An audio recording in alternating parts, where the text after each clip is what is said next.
Years ago, I went to march. Now I remember a young white lady looked me right in the face and said, "Nigga, go home." But when I was here last Thursday, and Miss Carr and I was headed back to the airport, I stopped near the police station. And as I was talking to a reporter, a young white girl, she didn't look no older than 11 years old. She tagged my suit jacket. And I looked around and I braced myself. And she looked at me and said, "No justice, no peace."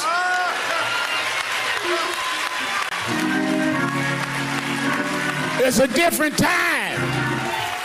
It's a different season. From the mouths of babes, no justice, no peace. Let's bring in right now Senator Cory Booker of New Jersey. He's a member of both the Foreign Relations and Judiciary Committee. And Senator, it's so great to talk to you again. You obviously have run a presidential campaign. You're a United States Senator. But for purposes of the discussion, why don't we just start off with the fact that you've been on the ground, man. You not only worked in the community, you're a mayor. You were a mayor.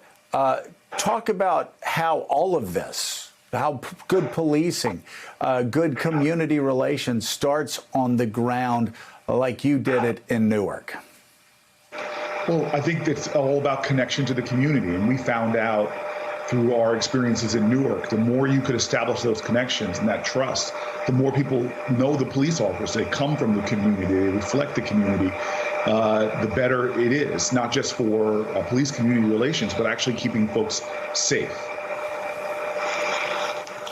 So, Senator, we've been talking this morning about an ABC poll that came out that talks about how 74% of Americans now believe that what happened to George Floyd was, in fact, a much larger problem. It wasn't an isolated incident. Compare that to Ferguson, when 60% of white people in 2015 and thought what happened in Ferguson and what happened in New York with Eric Garner were just isolated incidents. The last 10 days, have they dramatically shaped how Americans view race in America? Well, I hope so. We're a nation that is in search of itself and its ideals. And, it's tough for me in the Rodney King verdicts that I was a college student, I was at Stanford, and I just remember writing an article called "Why Have I Lost Control?" And it was a decade plus of my life. I was one of these guys that by the time I was in 7th, 8th grade, I was over 6 feet tall. And just got all this world crashing in me, where I realized that people perceived me as a threat, followed me, security, and my friends, black friends, would have the same experiences. And by the time we witnessed that Rodney King verdict, where somebody was so viciously, savagely beaten, I just remember just losing it. I was in the streets marching peacefully and felt such anger. And the challenge is, as I pulled out that column that I wrote, it could be written today. But there is a difference, as you said. There is a consciousness that's growing in our country that we do not yet have equality under the law, that we do not have liberty and justice for all. And this is a moment. And I don't want to have a college student now or a teenager now have to have the same pain that I have, that 30 years have passed and nothing's changed. This is a moment. But the question is what is going to get done? And that's why I'm grateful for Kamala Harris and on the federal level, because change needs to be made at the state and local level. But, the Congressional Black Caucus, the House Judiciary Committee, all of us have been working together to come out with some comprehensive, working with civil rights organizations, legislation that can show, like the 1964 Civil Rights Act and 1968 Fair Housing Act, that we can actually pass big legislation to do the common sense things that can help there to be more police accountability, more transparency, and so that maybe the young people right now won't have the painful conversations I've had this week with my mentees, my nephews, with young black men in my life that or had with me, that you have to understand that this world will see you as a threat. You have to be aware that there's things when you go jogging, when you walk in Central Park to bird watch, There are things that are going to happen to you that are not fair, not just, that you need to be aware for your own safety. Senator Booker, Willie Geist, great to see you this morning. You began to answer my question, which is taking this moment, as you've described it, and taking these soaring speeches and these biracial protests and demonstrations that cross all age groups, filling the streets of this country right now, and turning it into something productive policy-wise. Some of it, as you point out, is just changing human behavior. But from where you sit, both as a senator and with your experience as a mayor, what practical changes can take place from government? How do we can talk about our culture, we can talk about the way people look at each other and trying to reform that behavior. That takes time, obviously. But what can happen right now to bottle this moment and turn it into something practical and productive from a policy standpoint? Yeah, King said clearly, I can't legislate you to love me, but I can pass laws to stop you from lynching me. I can't legislate the heart, but I can legislate to restrain the heartless. And so there has to be legal changes to our system, like changing the actual way that federal government holds local police departments accountable, collecting data on police misconduct, police use of force. That means not allowing police officers to be immune to prosecution or civil action, changing Section 242, changing qualified immunity. It means banning actions in this country, such as racial profiling, chokeholds. What got Breonna Taylor killed is that somebody could barge in my door right now, undercover.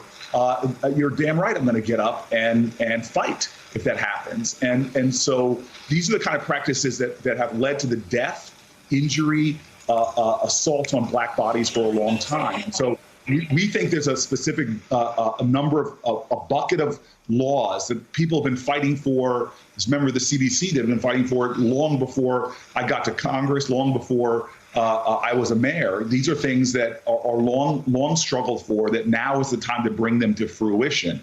And I'm committed to doing that. And I think that this could be a moment, this could be the moment of struggle that we begin to see real reform in our country. None of us should relent until our nation takes these strides towards greater equality in the law. Corey, Gene Robinson's with us and has a question for you. Gene.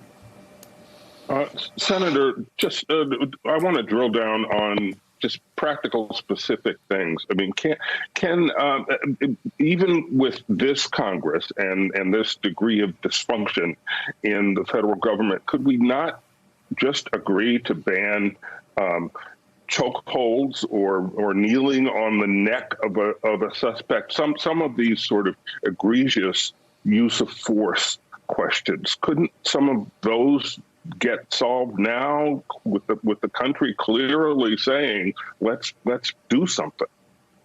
Well, I have to say this. There are still too many people sitting on the sidelines in the face of outrageous injustice. You just riffed off some things. I'll keep going. Shouldn't we be a country where you don't shackle pregnant women in prison when they're giving birth?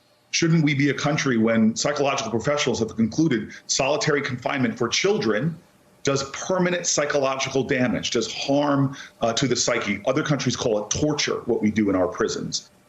Shouldn't we be a nation where I look at these big bills we're doing with stimulus, literally trillions of dollars, it would not be that expensive to replace every lead service line in this country, because we still have a nation where parents feel that in fact, there's thousands of jurisdictions where children have more than twice the blood lead level of Flint, Michigan. And so when we start talking about the assaults on black bodies, the number one indicator in America, whether you live around a toxic site or not, is not your socioeconomic status, it's your race. The healthcare you get, the shameful reality that America is the worst of industrial nations for maternal mortality, but black women are 3-4 times more likely to die in childbirth. I could go through every sector of our society, and there are things that are outrageous, but the problem we have is we've grown as a society too comfortable with savage injustices. I shouldn't have to, we shouldn't have to tolerate things that don't just hurt black people. They actually drive up healthcare costs. They squelch human potential and productivity. And a mind addled by lead costs this country, in just economic terms, millions of dollars, not to mention missing out on the artistry and genius. So should we ban chokeholds? Hell yeah. But you know this. We didn't get civil rights legislation because of a bunch of folks come to the Senate floor, got in a huddle and said, hey, we should do this. It wasn't Strom Thurmond. The longest filibuster in Senate history is the racist rants of Strom Thurmond. He didn't one day come to the Senate floor and said, I've seen the light, let those Negro people have some rights. No, it was demanded, not just by black folks. It was a broad-based coalition that finally made legislators unable to do what is just. That's why I'm hopeful in this moment, is because people are forcing this conversation, because the injustices we saw in a videotape, for every name that we know, there are thousands in America that we don't know because they weren't captured on videotape. This is nothing new. This has been going on for generations. It's why I was in the streets when I was in college. And so if enough people, as King said, the problem today that we have to repent for is not simply the vitriolic words and violent actions of bad people, it's the appalling silence and inaction of the good people. And so for all those people, dear good friends of mine, who are rightfully asking me, what should I do? I've gotten more text message, more calls. My biggest point is, this is the question that should never go away. The same burning urgency, what can I do? What can I do? We should always, every day of our lives, be struggling with the question, what can I do in service of others and the ideals of this country that we fall so far short of in our institutions?